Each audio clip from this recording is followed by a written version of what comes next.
Muito bem, queridos, saudações darwinianas para você que está aqui comigo hoje nessa aula de quinidários ou selenterados, que são as águas vivas, esses animaizinhos invertebrados, tipicamente marinhos, que causam medo aí em muita gente, mas eles são lindinhos.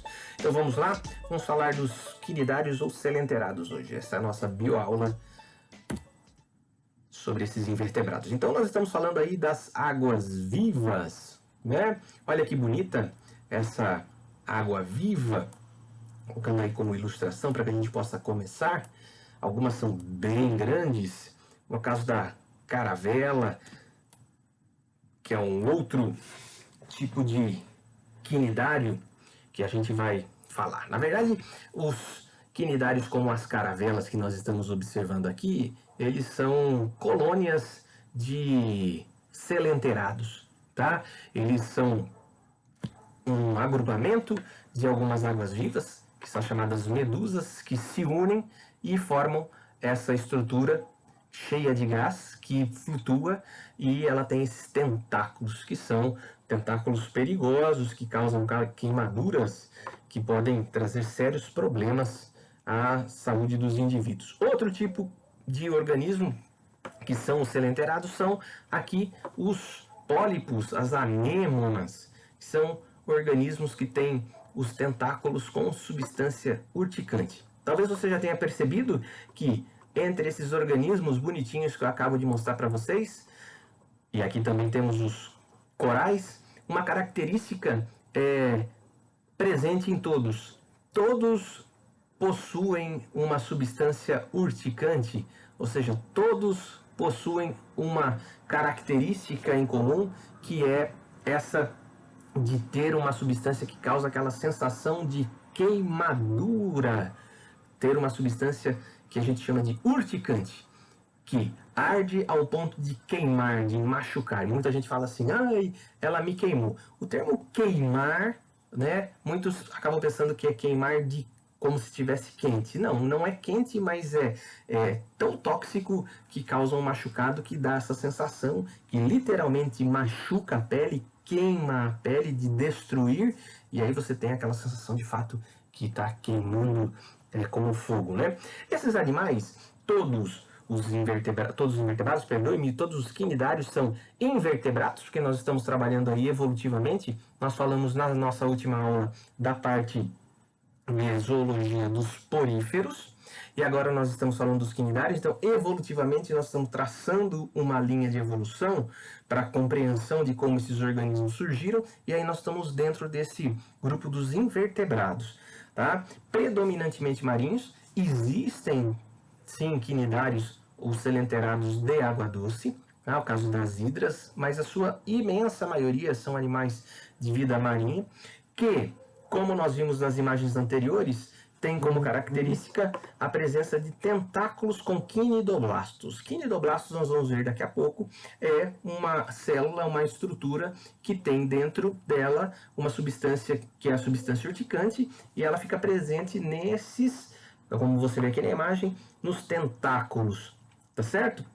Evolutivamente, o que a gente observa nos quinidários, além dessa característica, dessa presença de substância tóxica, é a presença de, pela primeira vez na evolução, a gente observa animais que terão boca, que tem um intestino primitivo e que apresentam o sistema nervoso. Se nós fizermos esse comparativo, e isso é importante, tá? Sempre em zoologia, fazer o que a gente chama de anatomia comparada. Então, eu faço o comparativo entre, anatomicamente, as estruturas que vão aparecer com relação àquilo que tinha no grupo anterior. Então nós falamos dos poríferos, animais sésseis que ficavam lá presos, muito simplistas, que não tinha nenhum tecido verdadeiro. Agora eu estou começando a falar de animais que começam a apresentar características que nós vamos ver com mais frequência daqui para frente. Por exemplo, a presença de boca, surge um chamado intestino primitivo e tem um sistema nervoso. Tá? Não são animais que vão ter um sistema digestório completo, não. Tanto que a gente fala que é um intestino primitivo, uma cavidade gastrovascular, que é onde ocorre a digestão do alimento. mas ainda a gente não tem um intestino propriamente com uma formação de ânus, né? Nós não temos um sistema respiratório, um sistema de respiração de fato, nós não temos um sistema de excreção, não temos um sistema circulatório, presença de sangue ou outro tipo de líquido que possa transportar substâncias. Não, ainda é tudo muito simplista. São animais simples ainda do ponto de vista evolutivo, tá? Mas muito, muito, muito, a gente vai ver agora, muito bonitos, muito bem estruturados, tá certo? Então, esses são os quinidários, predominantemente marinhos. O que a gente vai ver aqui agora, olha, são os quinidoblastos, que são essas células que são responsáveis por causar a sensação de queimadura. Essas células têm uma substância urticante. Então, o que a gente observa no quinidoblasto é que ela é uma célula. Cadê o cursorzinho aqui para que a gente possa falar? Ela é uma célula, tá? A gente vai observar que tem o núcleo. Aqui dentro existe uma estrutura chamada nematocisto. Tem o opérculo. Esse nematocisto é essa cavidade aqui onde vai aparecer esse filamento. A gente tem o opérculo, que é essa abertura. E a gente tem o chamado quinidocílio. É esse quinidocílio, tá, que vai ser o responsável por liberar aqui de dentro do quinidoblasto o nematocisto com o filamento urticante, que vai descarregar a toxina. Então, quando lá no tentáculo de um quinidário, né, essa célula está lá, recolhida desse jeito, está lá numa boa. Quando aquilo entra em contato com algo, ou seja, algo toca aquilo, ativa, ou fisicamente ao ativar o quinidocílio, dispara-se toda essa estrutura aqui do nematocisto para fora. Veja, ela é jogada para fora, descarregando, portanto, toda a toxina junto com o filamento. Então, esse filamento ele carrega essa toxina que, em contato com a nossa pele, vai causar problema. A sensação de queimadura.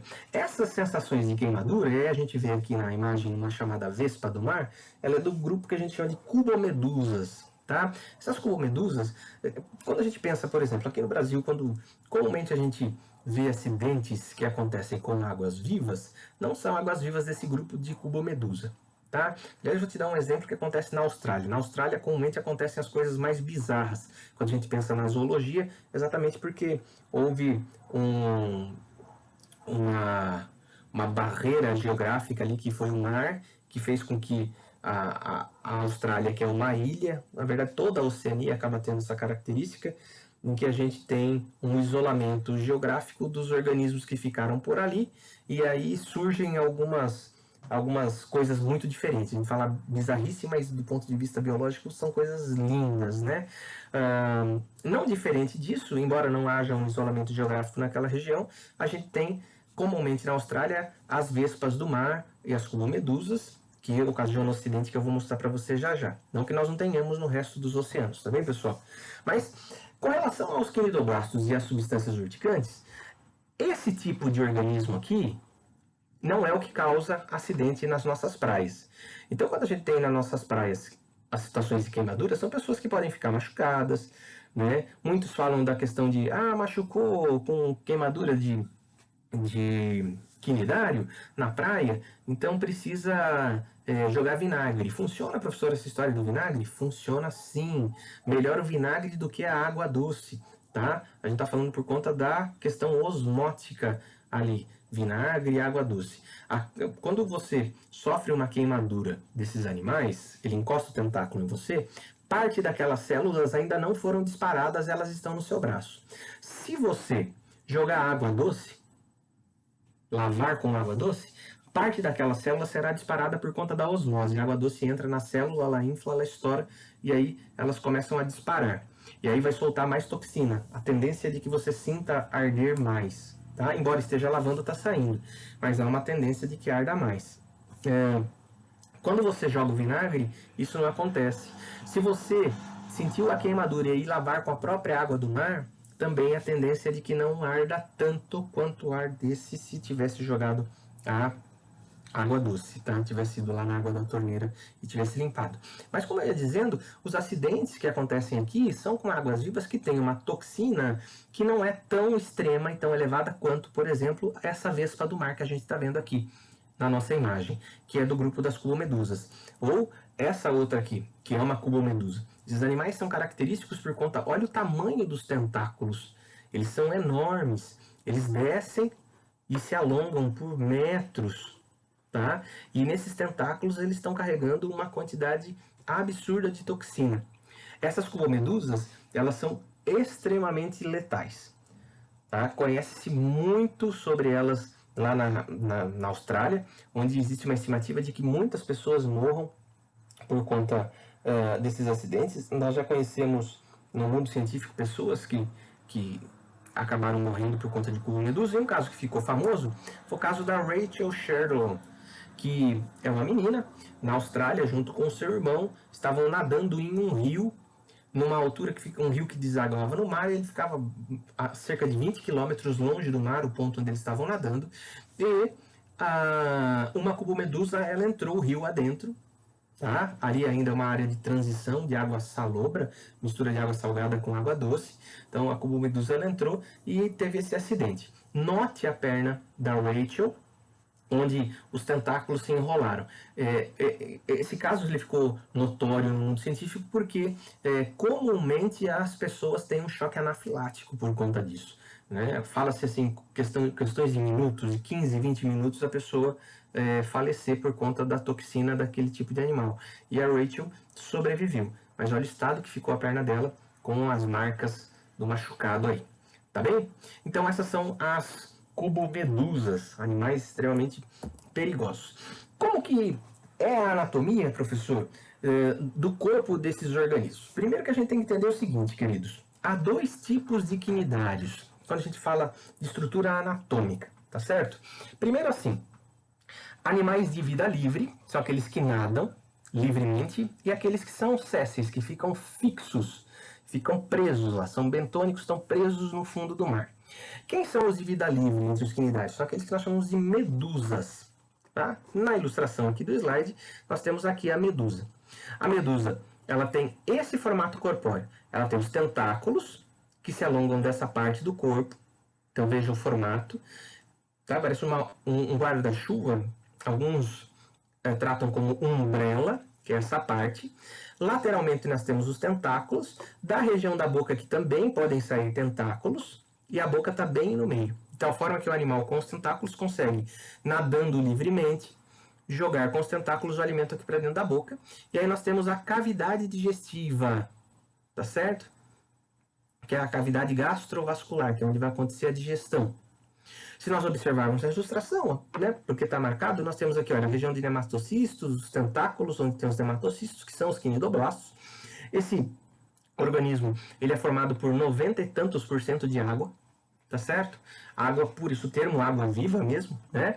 Nós temos aqui, de maneira transparente, isso que é chamado de mesogleia, que é o recheio, é o preenchimento celular ali da estrutura do corpo desses organismos, e internamente nós temos essa gastroderme e externamente a epiderme, são as células que revestem, tá bem? Os animais que ficam presos ao fundo do mar são chamados pólipos, com a estruturação corpórea invertida. A boca fica para cima. Então essa parte fica presa ao substrato, no fundo do mar, e essa parte aqui para cima. De tal forma que os tentáculos, eles estão voltados para cima. Ali nos tentáculos nós temos os nematocistos, nós temos os quinidoblastos e a cavidade digestória está aqui. Esse é o caso da anêmona e esse é o caso da água-viva. Então são animais do mesmo filo, mas diferentes, tá bem? Então nós podemos ver aqui, ó, no caso de um pólipo de água doce, que são chamados de hidrozoários, são as hidras. Então a gente tem aqui, olha, ele é bem pequenininho, tipicamente de água doce, tá? Então a gente encontra essas hidras em água doce. Nós temos aqui o pólipo, aqui dentro a cavidade gastrovascular, tá? E aqui os tentáculos, onde tem os quinidoblastos, tá certo? Aí eu tenho um quinidário, vem de quinidoblasto, da substância urticante.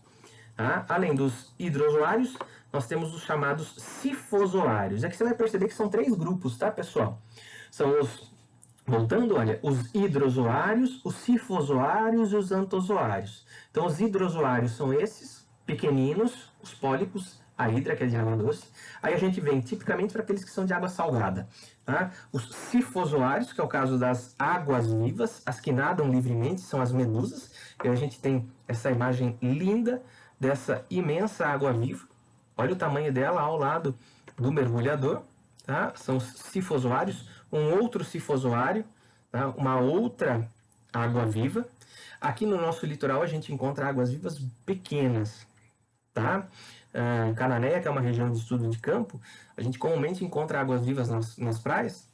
São águas vivas pequenininhas, tá? Que a gente consegue estudar bem isso. Então são os sifozoários. E o último é o caso dos antozoários. Aí você tem uma imagem da grande barreira de corais, né? O grande Recife, que existe lá na Austrália. Ela pode ser vista de fora da Terra, dizem os astronautas, ela tem cerca de 2.000 quilômetros de extensão ali no Oceano Pacífico. Então os antozoários são os corais. Interessante quando a gente fala dos corais com relação à questão do aquecimento global. Os corais eles estão perdendo a coloração, então eles são organismos que são coloridos por conta de uma simbiose que ocorre com algas, que lhes dão essa coloração bonita.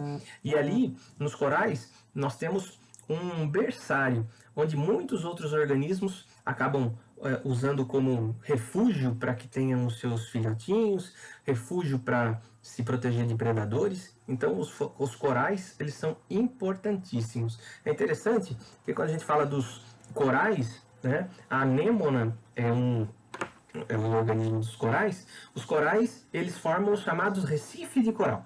Então os recifes são na verdade colônias, são agrupamentos de muitos antozoários, né? No caso da Austrália, imagine 2.000 quilômetros de extensão, e aí nós temos esses organismos formando essas colônias, e ela produz, né, secreta ali um revestimento de calcário, e aí depois mesmo que esses organismos morrem, esse esqueleto calcário, esse exoesqueleto fica ali, e aí tem toda aquela formação, parece rochosa, e na verdade são os corais, né, os recifes. Ali você tem corais que já estão vivos, corais que já morreram, formando todo aquele ecossistema importantíssimo para muitas e muitas espécies. Aqui nós temos a tela, a imagem de uma anêmona. Para você que sempre assistiu o filme do Nemo e sabe que o Nemo vive em uma anêmona, né? Os pais do Nemo mostram no comecinho do filme lá, ele vivendo numa anêmona. O termo Nemo veio desse o nome Nemo veio do termo anêmona. Nemo que vive na anêmona, tá certo?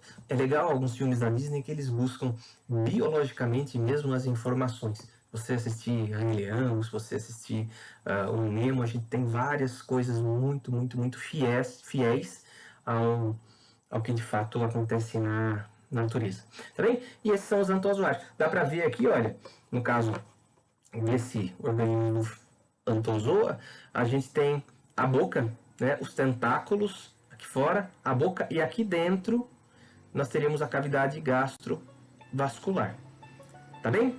Esses são os quinidários, pessoal. Esses são os organismos que possuem substâncias urticantes, predominantemente marinhos, muito simples, muito fácil. O que a gente precisa compreender é a importância deles na natureza, as características que eles possuem com relação aos poríferos, e não tem dificuldade nenhuma para a gente resolver nenhum tipo de exercício e compreender esse filo bacana aqui de estudar, tá certo? Só tome cuidado, se queimar com um deles não é nada agradável. Abraço para todo mundo, até a próxima aula.